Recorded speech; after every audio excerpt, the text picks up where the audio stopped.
Welcome to the deep dive.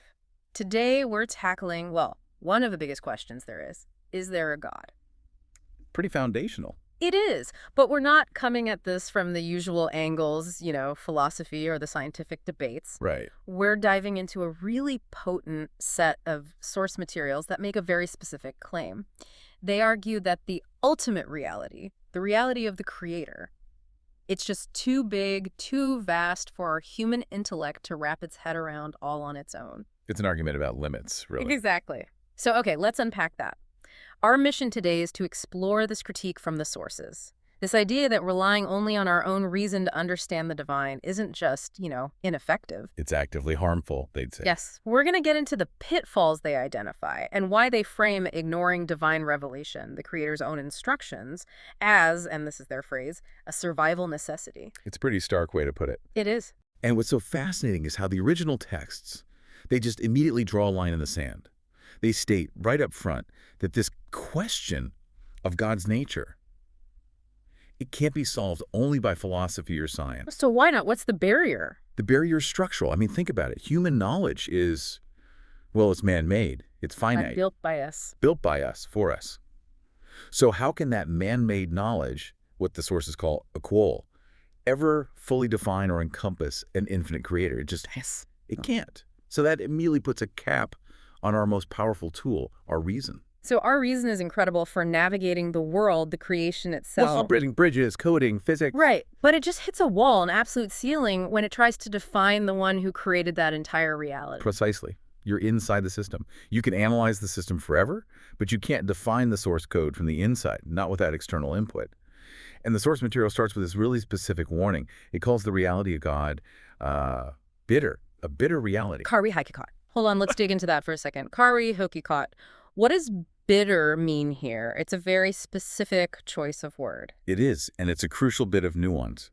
It's bitter because it forces an admission of our own weakness. Oh, okay. The reality isn't bitter because God is somehow harsh. It's bitter because accepting it means we have to surrender intellectually. We have to admit that this amazing tool we have, our reason, is just insufficient for this one particular task. And that's a tough pill to swallow. It is. It's bitter to admit your own limits, especially when it comes to your mind. And that's the truth that makes people recoil, which leads right into the main behavioral problem that the sources identify. And that recoil takes us to Takabur, arrogance. Exactly. What I found so striking here is how they define the worst kind of arrogance. It's not the stuff you'd normally think of, like pride in money or being smart. No, it's much deeper. It's ignoring the very mechanism that Creator provided for us to understand him. It's when the book, the revelation, is just sitting there, and a person just doesn't even bother to open it. That, they say, is the highest form of intellectual hubris. And this is where the intellectual trap is really sprung. The sources are clear. When a person tries to find God using only their intellect, that kind of arrogance basically guarantees failure. You end up creating... The fake one. You end up creating what the sources call a fictional God, a Kayali Kuda. Let's really dig into that. Kayali Kuda. This isn't just about atheism, is it? This seems to be aimed at people who say they believe, but they've sort of customized their God. Oh, absolutely. It's a really deep concept. The Kayali Kuda is just a projection. It's a reflection of your own desires, your own cultural baggage, your own very limited view of the world. So how does that look today in the modern world? I mean, you see it everywhere. Yeah. The sources don't spell this out, but you can see the patterns. Maybe it's the materialistic God who's just there to make you rich and doesn't care about your morals. Or maybe the political God who just happens to hate all the same people you do. And is always on your side of the argument. Always. And then there's the purely comforting God, Yeah. who's basically a celestial therapist demanding nothing, no accountability. So we build an idol of our own comfort, a God that's tailored to our needs instead of the actual, capital R reality. That's the argument. The only way to know the real God is through the path he laid out. If you bypass that channel of communication, you shouldn't be surprised when you end up with a deity that just fits into your comfort zone. And the sources say that's, well, existentially useless. Okay, that sets up the next part perfectly. If our own reason leads to this fictional God, then what's the antidote? The manual. The divine book, the manual as the sources call it. And its key function, they say, is to remove our excuses. Which brings up a really important theological question. This idea of justification or hujjat. Yeah, because what about the person who honestly says, hey, I didn't know the rules. People are born all over the world in different situations. That's the critical objection, isn't it? It is. I mean, what about sincerely good, ethical people who have never even heard of the revelation, or at least not in its pure form? How does Hujat apply to them? Well, the sources tackle this by sort of broadening the definition. It's not just about whether you physically held the book.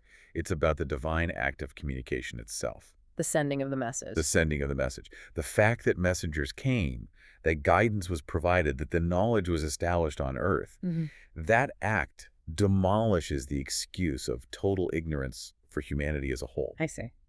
They cite a verse from the Quran, from Surah An-Nisa, saying God sent messengers so that after the messengers, people would have no argument against God, no excuse, no justification. Wow. That's powerful. So the very existence of the manual, the fact that it was sent, that act alone destroys the defensive argument of I didn't know. It does. It completely shifts the burden of responsibility. It's no longer, I couldn't know. It becomes, I chose not to look. And there's a practical outcome to that choice. A huge one.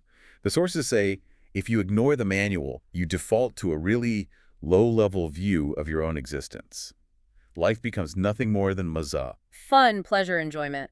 just temporary pleasure. So that short-sighted, almost hedonistic view, it's not necessarily a person being immoral on purpose, it's an intellectual failure. Exactly. It happens because they never bothered to read the instructions from the one who made them. They're just, Running on default settings. they've defaulted to the lowest common denominator of human experience because they never accessed the blueprint. Yeah. And that failure to even check the blueprint, that brings us to what the sources call the great crime. It's not some active evil rebellion, it's gaflat. Negligence. Negligence.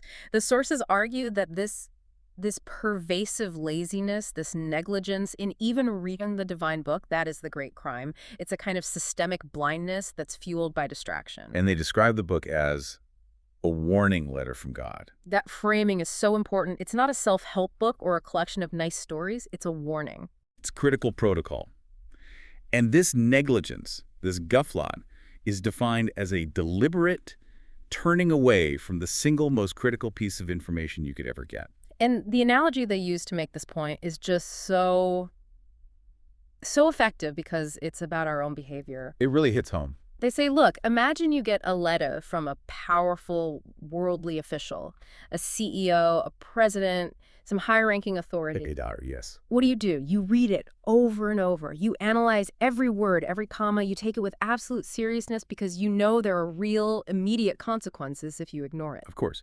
But the message, the resume, the protocol from the Lord of the universe, That gets ignored. it gets tossed aside with what the sources call laparwahi, carelessness. The absurdity is just, it's staggering when you put it like that. We care so much about temporary worldly authority and show total disregard for the ultimate authority. And that contrast is the manifestation of gaflat in our lives. So what's the end result of that carelessness, that laparwahi? The implication is massive, and it's deeply personal. That very carelessness, they argue, becomes the biggest testimony against you on the day of judgment. The person who ignores the book is actively, personally, depriving themselves of the straight path. The Sirat-i Mustaqim. Yes, and this path wasn't just invented. It's the Milad-i Ibrahim, the original established path. By choosing negligence, you're choosing self-deprivation and an immense existential risk. Okay, so let's follow that consequence. What happens when a person starts preferring their own desires, their nafs, over the divine revelation, the wahi? Well, when you make that choice, the sources argue you basically burn your external compass. You lose all objective criteria for judging what's true. And you start to think your own feelings are reality. Your own desires, your emotional reactions, what the sources even call satanic whispers, that all becomes your reality. This feels like the critical turning point. You get trapped inside the world of your own Kayali Kuda. You do. Oh. And what's really fascinating is how the sources analyze this state of, intellectual sophistication without any divine purpose. What does that look like? Are they saying that just being smart without a moral framework is actually self-defeating? In a way, yes. They point to intellectuals who study the universe, right? They see the complexity, the order, the symmetry. They're smart enough to know it couldn't be an accident? Exactly. They're sophisticated enough to reject the idea that it all happened by mere ittifaaq, by chance or coincidence. Yeah. They see the design. They can recognize a designer must exist. But they still ignore the designer's instructions. Precisely. They accept the design, but they reject the designer's revealed purpose. So they have the intellectual knowledge to confirm a creator, but they lack the revealed knowledge that explains why and what's next. Yes, and that is a dangerous trap, because they feel so justified in their own wisdom, but they're still operating without the actual moral compass that was provided.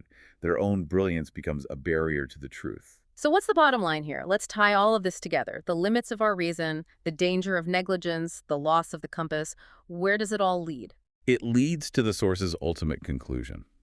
Reading the Quran is not, and they are very explicit about this, it is not just an academic interest, not an ilmi shuk. So it's not a hobby. No, it is defined as a survival necessity. Ah, A bakaki zarura. survival.